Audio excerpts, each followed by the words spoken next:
Ce podcast vous est proposé par Philippe Massol. Bienvenue à toutes et à tous. Aujourd'hui, on plonge au cœur d'un outil vraiment essentiel pour penser la stratégie d'entreprise, le Business Model Canvas.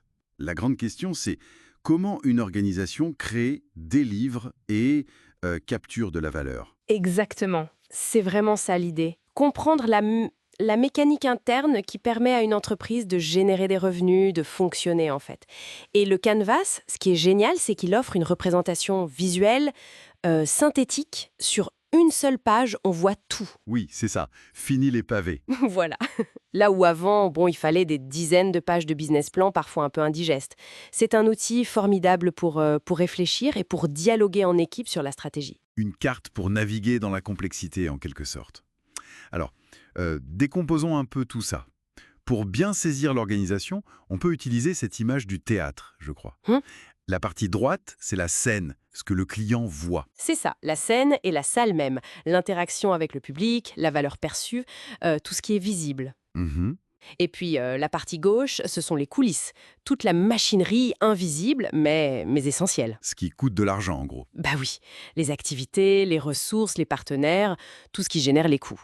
Et l'objectif final, bien sûr, c'est que les revenus de la scène dépassent largement les coûts des coulisses. Logique. Commençons par la scène, alors. Premier bloc, les segments de clientèle.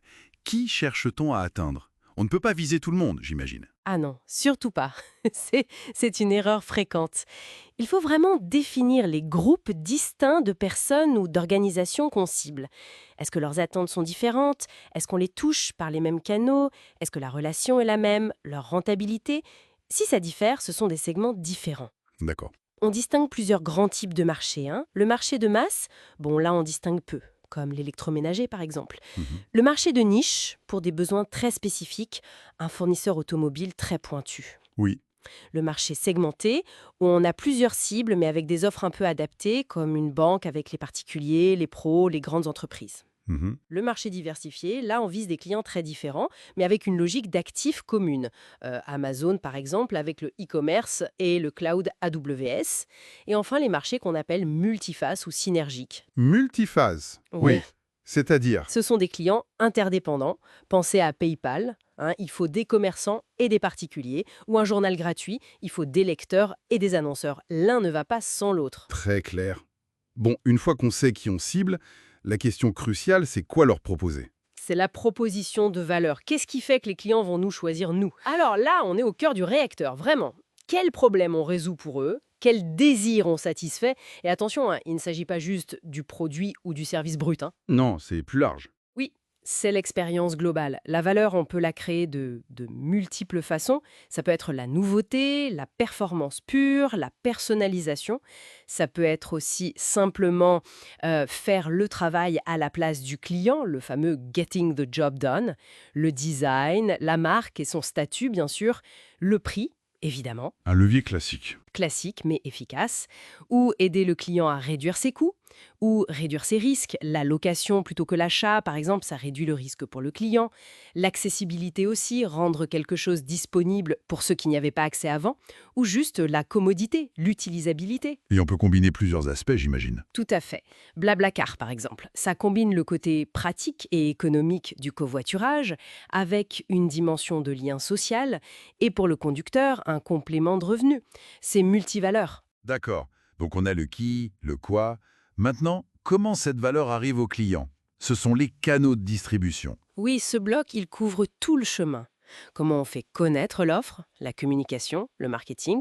Comment on aide les clients à évaluer cette offre, comparatif, démo, avis. Comment on permet l'achat, le processus de vente lui-même. Comment on livre la valeur promise, la logistique physique ou l'accès numérique. Et, très important, comment on assure le service après-vente. Tout le cycle de vie, en fait. Exactement. Et là, on distingue classiquement les canaux directs, quand c'est l'entreprise qui gère tout, sa propre force de vente, son site web, et les canaux indirects, quand on passe par des intermédiaires, des magasins partenaires, des grossistes, des plateformes.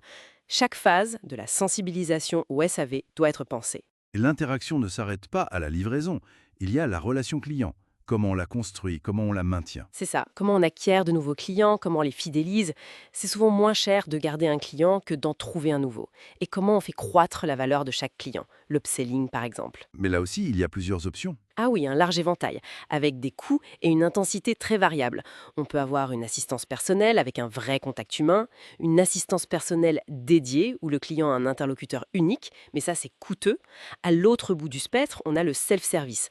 Le client se débrouille tout seul avec une FAQ, des tutos. C'est peu coûteux pour l'entreprise. Il y a aussi les services automatisés, les chatbots, les assistants virtuels. De plus en plus présent. Oui. Et puis les communautés, des forums où les utilisateurs s'entraident. Et même la co-création, où les clients participent à la création de valeur, comme les avis sur Amazon ou les vidéos sur YouTube. Le choix dépend vraiment des attentes des segments ciblés et bien sûr des contraintes financières de l'entreprise. Tout ça, la scène, les interactions, ça doit bien rapporter de l'argent à un moment donné. Les flux de revenus, comment l'entreprise gagne sa vie avec chaque segment. C'est le but final, oui. La vente d'actifs, c'est le plus évident. On vend un produit, une voiture, un livre, mais il y a plein d'autres manières. Bien. Les frais d'usage, on paye en fonction de ce qu'on consomme. Les minutes de téléphone, les nuits d'hôtel. Classique aussi. Les frais d'abonnement. On paye pour un accès continu, une salle de sport, un logiciel en mode SaaS, Netflix. La location ou le trade buy. On loue l'usage d'un bien, comme des photocopieurs ou des voitures. Il y a aussi les licences. On paye pour utiliser une propriété intellectuelle, un brevet, une marque. Les frais de courtage ou les commissions, l'entreprise gagne de l'argent en faisant l'intermédiaire entre deux parties. Et bien sûr, la publicité. Un modèle fréquent sur le web. Très fréquent. Et au-delà du type de revenu, il y a les mécanismes de prix. Est-ce que c'est un prix fixe, affiché, ou un prix dynamique qui varie, comme les enchères ou le fameux yield management des compagnies aériennes ou des hôtels, où le prix dépend de la demande et du moment. La perception du prix par le client est clé, j'imagine. Crucial. Parfois, un changement dans la manière de facturer, même à produit égal, peut complètement changer la perception et le succès du modèle. Bien, on a fait le tour de la scène, la partie visible par le client. Passons maintenant aux coulisses. Pour que tout ça tourne, il faut des activités clés. Quelles sont-elles ? Ce sont vraiment les actions les plus importantes que l'entreprise doit réaliser elle-même pour que son modèle économique fonctionne. Sans ces activités, pas de proposition de valeur, pas de revenus. On peut les classer en 3 grandes catégories en général. La production, concevoir, fabriquer, livrer un produit en quantité et qualité, c'est clé pour un industriel. Logique ? La résolution de problèmes. Trouver des solutions sur mesure pour les clients. C'est typique des sociétés de conseil, des hôpitaux, des services. L'activité principale, c'est de gérer des connaissances et de trouver des solutions. Et enfin, la gestion d'une plateforme ou d'un réseau. Développer et maintenir une infrastructure. C'est l'activité clé pour les entreprises de logiciels, les sites web comme eBay, Visa. Leur travail, c'est de faire fonctionner la plateforme. Ce sont vraiment les activités critiques, souvent liées à un savoir-faire très spécifique. D'accord. Et pour réaliser ces activités, il faut des moyens, des actifs. Ce sont les ressources clés, les ingrédients indispensables. C'est exactement ça. Ce sont les actifs stratégiques sans lesquels l'entreprise ne peut pas offrir sa proposition de valeur, atteindre ses marchés, maintenir ses relations clients ou générer des revenus. Elles peuvent être de différentes natures. Physiques, des usines, des bâtiments, des machines, des véhicules, des réseaux de distribution. C'est important pour Walmart, par exemple.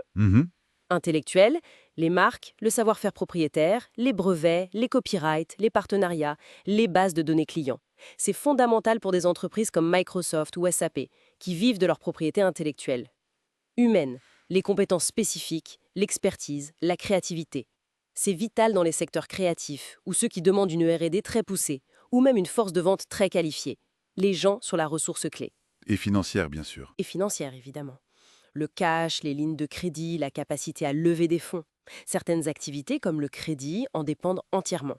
Sans ces ressources clés, le modèle ne tient tout simplement pas la route. C'est clair.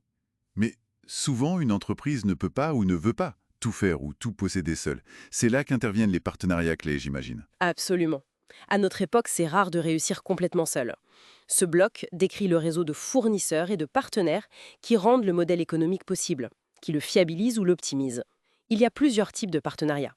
Des alliances stratégiques entre entreprises non concurrentes, de la coopétition, des partenariats entre concurrents sur certains aspects, des joint ventures pour lancer de nouvelles activités ensemble, ou plus simplement des relations solides clients-fournisseurs pour sécuriser des approvisionnements clés. Et pourquoi nouer ces partenariats ? Quelles sont les motivations? Il y en a principalement trois. Premièrement, l'optimisation et les économies d'échelle. Partager des infrastructures, acheter en plus gros volume. Ça permet de réduire les coûts. Deuxièmement, la réduction des risques et de l'incertitude. Par exemple, plusieurs entreprises qui développent ensemble une nouvelle technologie coûteuse et risquée, comme pour le disque Blu-ray à l'époque. Oui, ça répartit le risque. Exactement. Et troisièmement, l'acquisition de ressources et d'activités particulières. Si on n'a pas une compétence ou une technologie, on peut nouer un partenariat, prendre une licence, faire appel à un fournisseur spécialisé plutôt que de tout développer en interne. Très bien. On arrive au dernier bloc, celui qui relie beaucoup de choses des coulisses. La structure des coûts.